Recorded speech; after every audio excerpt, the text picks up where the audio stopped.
देंगे हमारे भाषा को। यही तो अहंकार लेकर श्री उद्धव जी चले हैं। जीवन में ज्ञाना अहंकार नहीं होना चाहिए, अभिमान नहीं होना चाहिए, ज्ञानाभिमान आ गया है। ज्ञानाभिमान लेकर महाराज जी चल दिए, पहुंच गए महाराज जी ब्रज वृंदावन। और वृंदावन जब पहुंची महाराज शाम हो गया और लाखों गैया महाराज जी जब चर की आती है तो धूली भयंकर उड़ता है। धूली उड़ रहा था महाराज जी। श्री उद्धव जी महाराज जी पहुंचे हैं और श्री उद्धव जी महाराज जी को देख करके नंद बाबा तो पागल है गए।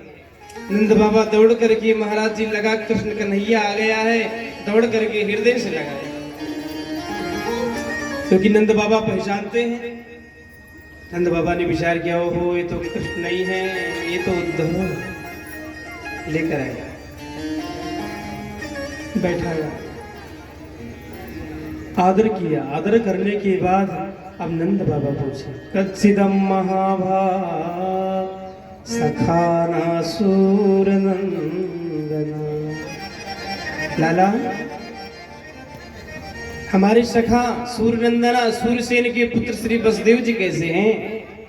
नंद बाबा केवल कृष्ण कन्हैया की चर्चा करते तो उद्धव को लगता, देखो भैया कृष्ण कन्हैया इनके यहाँ रहते थे, पुत्र के समान मानते थे, इसलिए अपने सखा अपने मित्र वसुदेव को भूल गए। इसलिए इन्होंने प्रश्न किया, सखाना सूरनंदना, मेरे मित्र कैसे हैं? श्री वसुदेव जी महाराज जी कैसे हैं? श्री उद्धव जी ने कहा, बाबा बाबा सब कुशल से है। मथुरा में कैंसर रूपी जो सबके अंदर कंस रूपी कैंसर जो बना हुआ था, भगवान ने जाकर ऑपरेशन कर दिया, कैंसर को समाप्त कर दिया। सब प्रेम से हैं, आराम से हैं, कोई दिक्कत नहीं, कोई परेशानी नहीं। लेकिन बाबा इस परम तत्व परमात्मा को आप बेटा समझते हो, कृष्ण कन्हैया को तो साधारण नहीं, कि बखान का पुल बांध दिया। नंद बाबा कहते हैं, अगर कन्हैया ना होता ना तो ठंडी में हम लोग ठिठुर गए होते। इंद्र ने घनघोर वर्षा किया था, 7 दिन मूसलाधार। तो कन्हैया ने क्या किया, अपने कनिष्ठा उंगली पर गोवर्धन को धारण करके हम सबन की रक्षा करें। अरे अग्नि की ज्वालाओं को पी गया हम सबके लिए, बड़े बड़े दैत्यों को मार दिया हम सबन के लिए। ऐसे लाला को कौन रोज?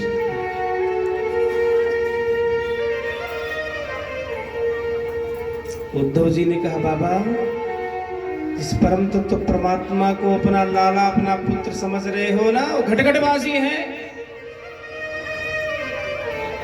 न माता न पिता तस्य न भार्या न सुतादय नात्मीयो परस्यापि देहो जन्म एव च।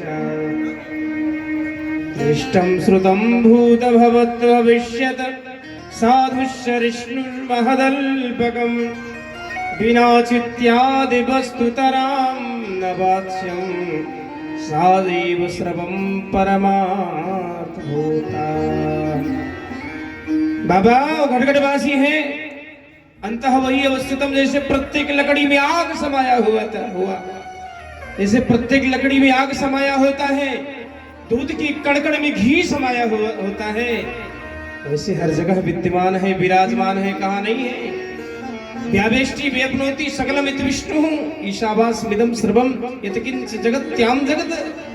अरे वो जगदाधार है, प्राणाधार है, हर जगह विद्यमान है, कहा नहीं है, हर जगह तो दिखता है। और ऐसे प्यारे को अपना लाला समझते हो, ऐसे गोविंद को अपना पुत्र समझते हो, वो तो घटघटवासी है। नंद बाबा बोले, अगर वो घटघटवासी है, परमात्मा जैसा है, भगवान जैसा है, नारायण जैसा है, तो नारायण जैसे पुत्र को कौन भूल सकता है? एक पागल पुत्र भी घर छोड़कर जाता है तो माता पिता रो रो के घर भर देते हैं। मेरा पुत्र अगर भगवान जैसा है, नारायण जैसा है, तो ऐसे पुत्र को मैं भूल सकता हूँ? वो तो हमारे रोम रोम में समाया हुआ है, हमारे हृदय में, हमारे नयनों में, हमारे कानों में, हमारे हर जगह, हमारे चित्त में कहाँ नहीं समाया है। हर पल उसी की याद आती है। हर पल तुम्हारी याद आती रहे माधव, आती रहे। तेरी छवि मन को लुभाती रहे। हर पल तुम्हारी याद आती रहे राघव, आती रहे। उद्धव, अगर परमात्मा जैसा हमारा लाला हमारा पुत्र है, तो परमात्मा जैसे पुत्र को कौन भूल सकता है? नारायण जैसे पुत्र को कौन भूल सकता है? भूल सकता है। पूरी रात्रि चर्चाओं में बीत गई और गोपिया का नजर पड़ा, ओहो अक्रूर जो रथ लेकर आया था वही रथ आया है, चल देख। गोपिया पहुंच गई देखने के लिए। जब देखती है तो ही रथ, और महाराज यमुना में स्नान करके वैसे भासावले स्वरूप वाले वही मुरली का पंख लगाए हुए थे, पीला पीला पीतांबर पहने हुए थे। गोपिया समझ गई, ओहो मेरे कृष्ण आ गए हैं। कृष्ण जैसे उद्धव जी महाराज जी को देखकर कृष्ण अपना समझ करके वेग से दौड़ी। जब नजदीक गई, ओहो बहना कृष्ण नहीं है, कृष्ण जैसा है।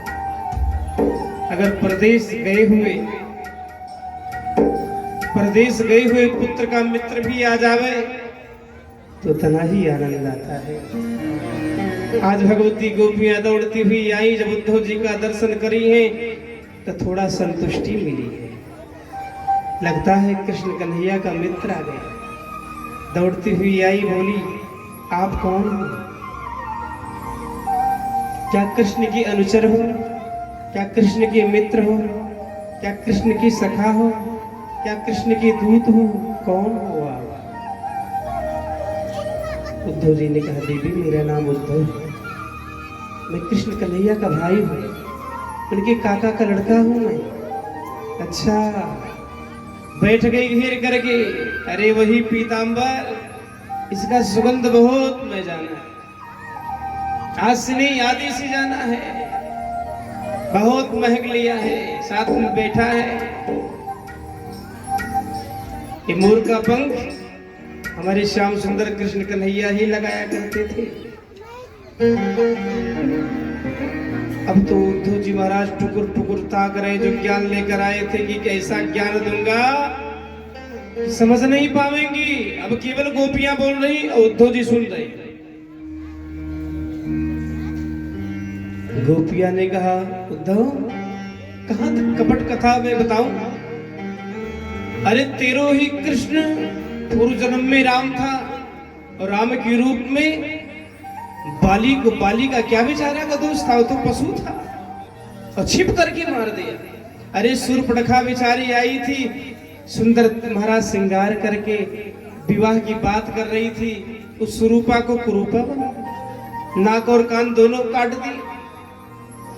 बेचारी की दोस्त थोड़ी ना थी, ये तो राम की सुंदरता भी रीझ गई थी, आपकी स्वामी की सुंदरता पे रीझ गई थी, जैसे मैं रीझ गई थी, और मुझे छोड़कर चला गया। यही नहीं, बड़ा कपटी है, जैसे भंवरा पुष्प के पराग को लेकर, सुगंध को लेकर उड़ जाते हैं। जैसे धनहीन पुरुष को गड़िका त्याग कर चली जाती है, जैसे ब्राह्मण यजमान के यहाँ भोजन करके दक्षिणा लेकर चला जाता है, जैसे आग जंगल में आग लगती है, बहुत से पशु जंगल को छोड़कर चले जाते हैं, वैसे कृष्ण कन्हैया मुझ सबन को छोड़ करके यूं ही चला गया और कहकर गया था, उद्धव घर सुघन श्याम गए कह के, ब्रज में हम आवेंगे परसों, परसों के जो हटे बाट सदा, और ब्रज नारी की बीती गए बरस। गोपिया कहती है, उद्धव परसों करते करते करते बरसों।